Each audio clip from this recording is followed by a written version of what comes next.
Kamu tahu nggak kenapa pabrik gula Indonesia seringkali dikaitkan dengan kesan angker dan mistis?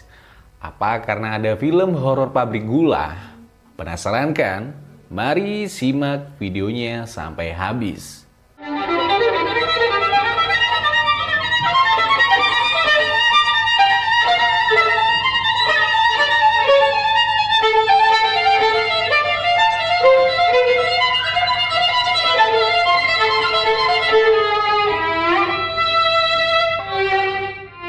Halo Boloh, kembali lagi sama saya Faris di channel Trisula Media. Kali ini saya akan membuat sebuah fakta unik dan menarik yang belum banyak orang tahu, yaitu alasan kenapa pabrik gula di Indonesia seringkali dikaitkan dengan kesan angker dan mistis.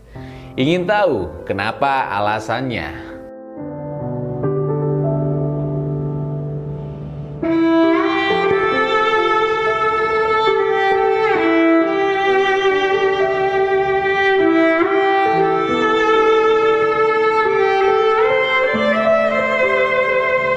Jadi Boloh, di Indonesia, pabrik gula seringkali dikaitkan dengan kesan angker dan mistis. Bahkan, pabrik gula pun diangkat menjadi sebuah film horor yang ramai dibicarakan masyarakat. Namun, tahukah bahwa tempat yang dikaitkan itu adalah saksi bisu kejayaan industri gula Indonesia pada masa kolonial Belanda? Sekilas tentang tebu, bahan dasar untuk pabrik gula. Gula yang berada di pasar biasanya terbuat dari tebu. Tanaman ini adalah hasil persilangan dari beberapa spesies rerumputan dalam jenis famili Saccharum yang dilakukan di Papua ribuan tahun lalu. Dari Papua, tebu kemudian menyebar ke Pulau Pasifik dan Asia Tenggara, termasuk Indonesia. Kemudian, tebu menyebar lagi dari Asia Tenggara ke berbagai daerah di Asia, seperti India yang pertama kali menemukan cara mengelola tebu menjadi gula. Awal sejarah pabrik gula di Indonesia. Industri gula di Indonesia mulai muncul dan berkembang pada abad 17. Pada masa itu, banyak pendatang dari Cina mengelola perkebunan tebu dan pabrik gula di pinggiran Batavia. Bahkan, mereka juga telah membuka pabrik serupa di Banten sebelum kedatangan Belanda. Namun, perkembangan besar terjadi pada abad 19. Akibat perang dari Jawa dan Belgia yang menguras keuangan negara. Pemerintah Belanda menerapkan sistem Kulturstelsel pada tahun 1830. Sejarah pabrik gula di Indonesia di era kolonial Belanda.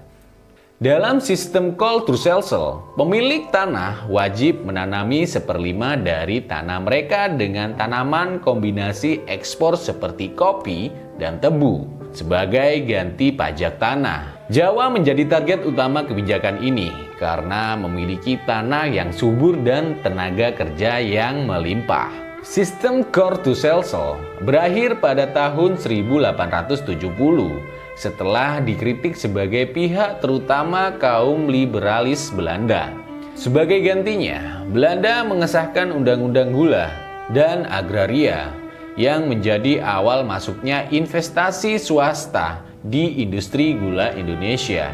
Kebijakan Kulturstelsel dan UU Gula dan Agraria memberikan hasil yang memuaskan Belanda. Sistem Kulturstelsel berhasil mengisi 1/3 pendapatan total Belanda, sementara UU Gula dan Agraria meningkatkan jumlah pabrik gula hingga 179 pabrik pada tahun 1930 dengan total produksi hampir mencapai 3 juta ton. Segala pencapaian ini membawa Indonesia pada masa itu ke posisi kedua eksportir gula terbesar di Indonesia setelah Kuba. Ironisnya, pencapaian ini harus dibayar dengan penderitaan rakyat pribumi yang dipaksa bekerja di perkebunan tebu.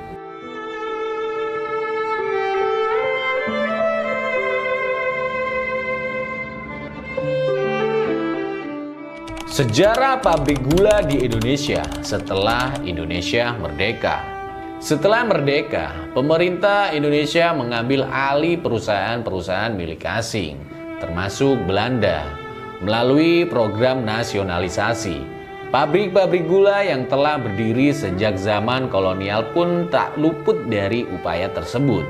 Sayangnya, pabrik-pabrik tersebut banyak yang tutup setelah berada di tangan pemerintah.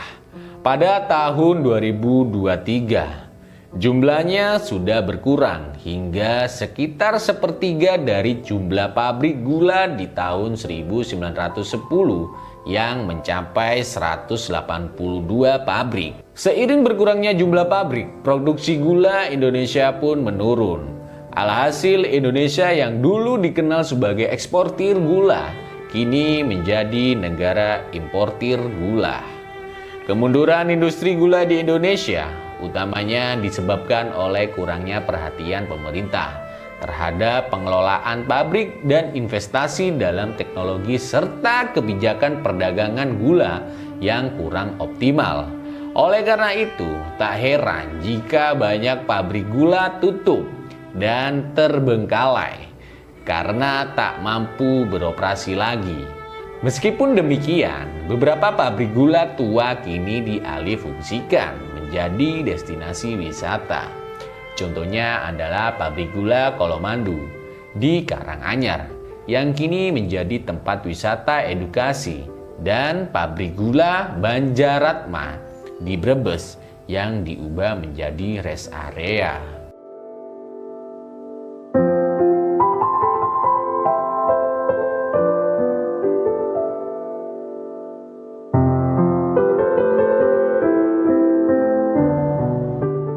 Keren juga ya Bolo, industri gula di Indonesia zaman dulu. Sampai kita bisa jadi salah satu eksportir gula terbesar di dunia. Tapi, kenapa sekarang malah impor gula terus ya? Apapun alasannya, semoga kedepannya Indonesia bisa mengulang sejarah sebagai eksportir gula terbesar di dunia lagi. Mungkin cukup sekian video tentang pabrik gula ini. Kalau ada kesalahan bisa dikoreksi lewat kolom komentar ya bolo-bolo. Terima kasih, saya Faris.